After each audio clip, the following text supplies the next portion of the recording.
What's up? You are now listening to Americanized, a storytelling podcast where you will hear from eclectic first and second generation Americans share their stories and real life experiences as children of immigrants.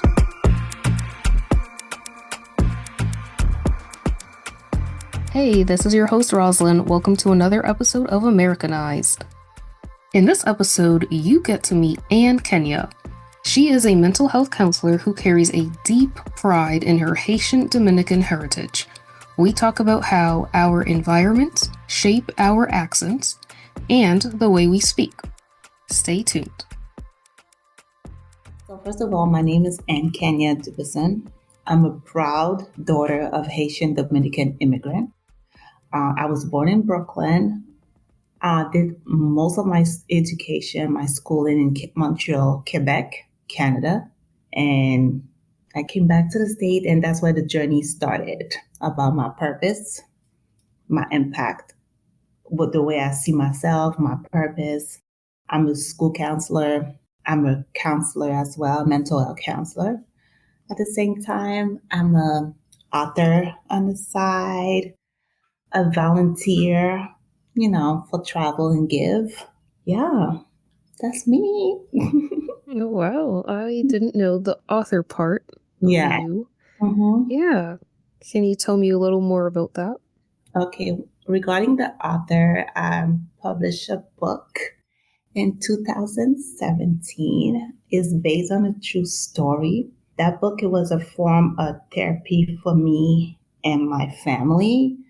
In January 2010, we know something happened. It was horrible. It was the earthquake in Haiti. And from there, I lost my cousin who passed away during the earthquake. But during that passing, I gained a daughter. And from that moment, it was like, I don't know if I could say it's like bittersweet. It's like you have somebody that passed away, but you get a blessing at the same time. And I feel guilty just to say that because, my daughter's been with me since the age she was 3 months only. But for that process, it was a way for me to put the story out. I don't promote the book at all. But it was a conversation I had with her. She was, at the time, I believe, like 5, 6. And growing up in a Caribbean family, they would see her and they keep saying, oh, that's the little girl who survived the earthquake. That's the little girl who survived the earthquake. But also, I never told her. So I had to have a conversation with her. And I said, are you open for us to write a book about it? And she said, yes. And I wrote this little book called My Angel Mom. And from there, the book was published. And from there, it's like, okay, but that book, it was like a therapy for me and my family at the time. And for us to understand what happened, but also at the same time, the grief is always there. That grief is collective. Grief is timeless. It will never go away. And also just to have a conversation, for people who has the book could have a conversation with their family if they're dealing with adoption or even foster care, thinking about adoption, about the family. So that was the main focus. Oh, wow. Well, thank you for sharing that. No I problem. imagine a lot of complicated feelings must have come up throughout that entire process. And I'm sorry to hear about your cousin. Thank you. Yeah, it's a lot. It's a lot, but like I said, grief is timeless, it's always there. And grief is like an ocean, Sometimes you will see a wave, it's just calm. And another day you see the wave is going up. So this is grief. You could be in an ocean and it's calm, meaning like you're smiling, you're dancing, you're relaxing. And suddenly the wave just go and you're just like, oh my, it is like the tears. Also for me, I could say that grief is like a sense, like a feeling of, do I deserve this little girl?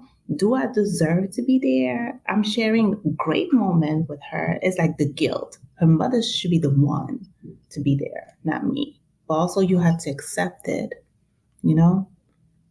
God probably know what he was doing at the end of the day. So I cannot question God's plan. When I get there, when I see him one day, I'll tell him, I say, what's up? What we doing? Mm. What are we doing? Mhm. But that's another conversation. I love the image you give for grief, saying that it's timeless. And Mm-hmm. then I picturing having the picture of a ocean. I feel like I never heard that analogy before, Mm-hmm. that grief is timeless before. Mm-hmm. Um, and it's really true. It does come in Mm-hmm. waves and it is always there. So thank you for sharing that word as well. No problem. I don't know if you get this a lot. I'm going to switch gears. I hear an accent. You do say that your parents are Haitian and Dominican and you're Mm-hmm. born in the US. Mm-hmm. I get told I have an accent a lot too, but how do you explain how do you explain yours? Okay, I'm going to explain. Okay. Growing up in a Caribbean family, they'll teach you the language first. Mm. My parents make sure my mom is Dominican and my dad was Haitian. So my dad makes sure he drill the Haitian culture in the house, drill it. Yes, my mom, you know, got her Dominican roots, but at the same time, he makes sure that, oh no, it's all about Haiti in this house, you know? And my mom don't speak Spanish. She speak Creole.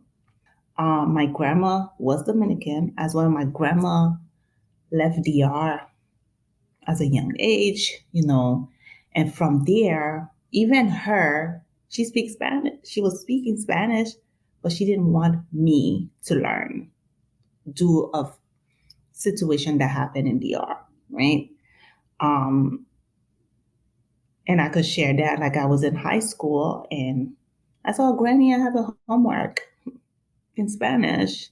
And she started to cry. And I'm like, she said, I want you to learn that language. To find out they have something that happened in DR that she's not comfortable with. But guess what? Granny will watch all the telenovela heavy. And I'll be like, that's a good show. I want to know, you know?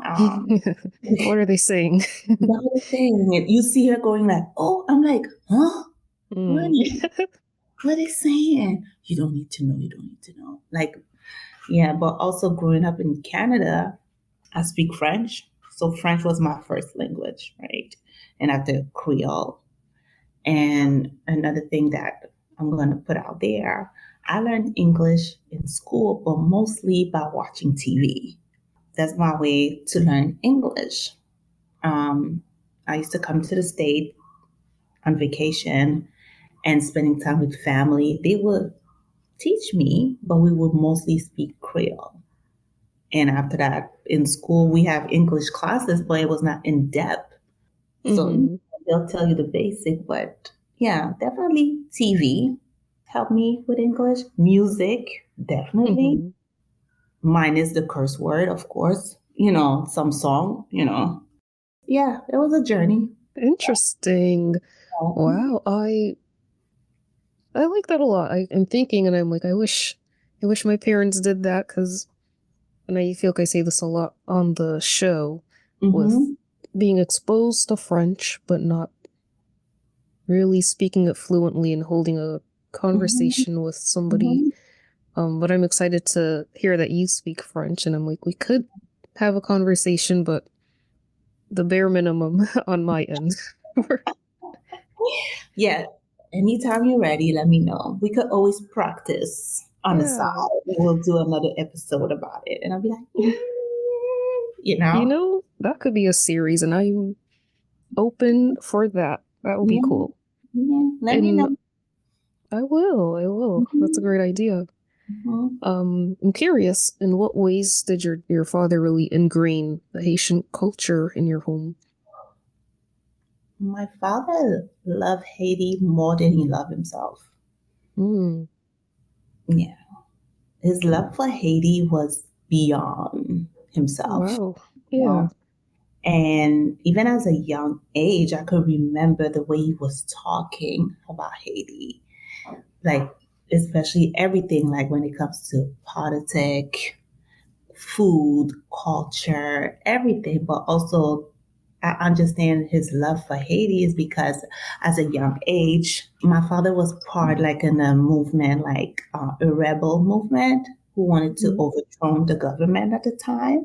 And he had to go and he had to flee Haiti, right? And I think from there, it's like, I miss my country. I'm homesick. My father was in the US and never became a citizen. He made Mm. sure he kept that Haitian passport, that Haitian citizenship until when baby Doc got in exile. So my father, the first thing he do, flew to Haiti, left. He just left. So Oh, that so he never pursued citizenship. He didn't even want to be an American citizen. no, nope, nope. Went back home and you could see in his face like the joy and the happiness. But Mm. at home, he would always talk about Haiti, how Haiti is a beautiful country. Don't listen to the media. They're always going to bring the negative part, but also pay attention. Read books. It's very important you read books. Be open-minded to different culture at the same time. And also as a young age, like discuss about different countries from in Africa. Not a lot of people know that Africa, the continent, got 56 country on the African continent. They just know the one the media always showed, Yep. right? Mm-hmm. And my dad would just give me a map. This is Africa. This is at the time. It was not Russia. It was at Soviet Union at the Oh, time. yeah. Yeah. Mm-hmm. So it's like you have to learn. And I'm like, oh wow. He said this is Haiti. Well, this is what Haiti did for those countries. Look at the connection. Know your history. Know your roots. But make sure you read books. And I said, okay. And that's where it was real in me. My love for Haiti is beyond. People might not think that, but I have Haiti like in my heart, like heavy, you know, Mm-hmm. very, very heavy as well. It was real in me, heavy, Heavily drilled. very heavy.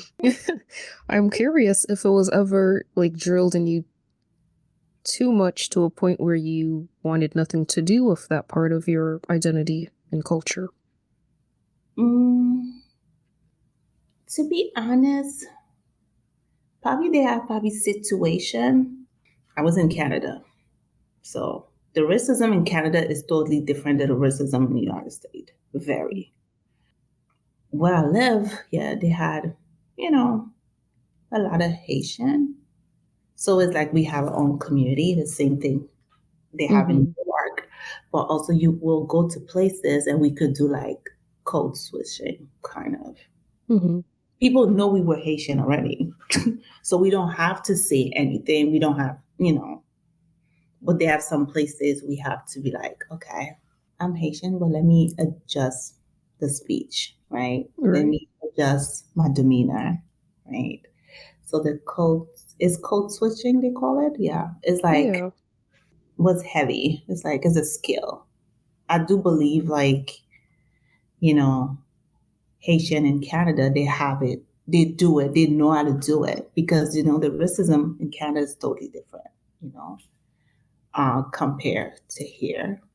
Mm-hmm. Very different. So but I always knew I was Haitian. I always appreciated. They have situation, they would say stuff, and I would not say anything because I just know the person. Why I should have a conversation with someone who's don't know my culture and start an Exactly. argument, you know, and I just smile and I say, oh, you should definitely read a book about it. Mm-hmm. If I'm telling you go read a book, like you do your own education, right? Doesn't matter. Mm-hmm. Like to share information to people. If they want to accept it, fine. They don't want to accept it, you have to be okay with that. You cannot force people. People will believe what they want to believe. They will accept what they want to accept at the end of the day. Exactly. Yep. Yeah. Hmm. Yeah, and you can't always be the teacher when the resources are out there and available to everybody Hmm. publicly and Hmm. free. What did code switching look like for you? If you call me, if I think you like a bill collector, or definitely that's code switching right there. You know, Mhm. and especially like if you have like a friend, your last name, your surname is French, or forget it. The people assume already that you are, Caucasian. So Mhm. from there, you just say, oh, let me just play the little game as well. Also, some situation in the past, definitely like in school, like going to college. I went to college in Canada too. And yeah, the code switching was there. And after when I moved to the state and I'm using it on the phone with people, and when I show up somewhere, they're like, hmm? And I'm Mhm. like, but yeah, so that's one of the things. But after I learned to embrace my accent, I'm starting to embrace it more. The accent, to be comfortable with it as well. And when people, like you said, when people ask like, "Oh, I could hear the accent," and you're like, "Oh, okay, wait, do that person is uncomfortable?" Mm. Listen, and I would switch real quick. And Really interesting. yeah, I would, because you could tell when the person demeanor, body language is very important. It's like a cue when you talk to somebody, right? Mhm. You could have conversation. It could be a great conversation, and you see the person's body like just changing. You're like, so me, I pay attention to everything and make connection at the same time, and I'd be like, okay, so let me just change the accent real quick. And when you change the accent, you do the code switching, and you see them more relaxed. It's like, oh, so that means they're uncomfortable, so they don't accept the person who I am. So guess what?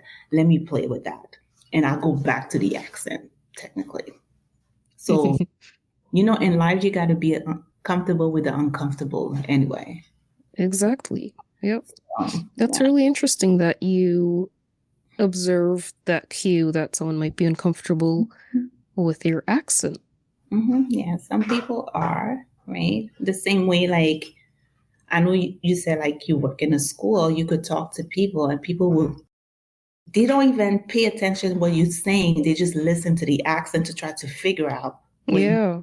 it's like a guessing game. They're like, Yeah. oh, wait, are you from? And you're like, I just had a conversation with you about something very important, but you want to know where I was born, where I'm from.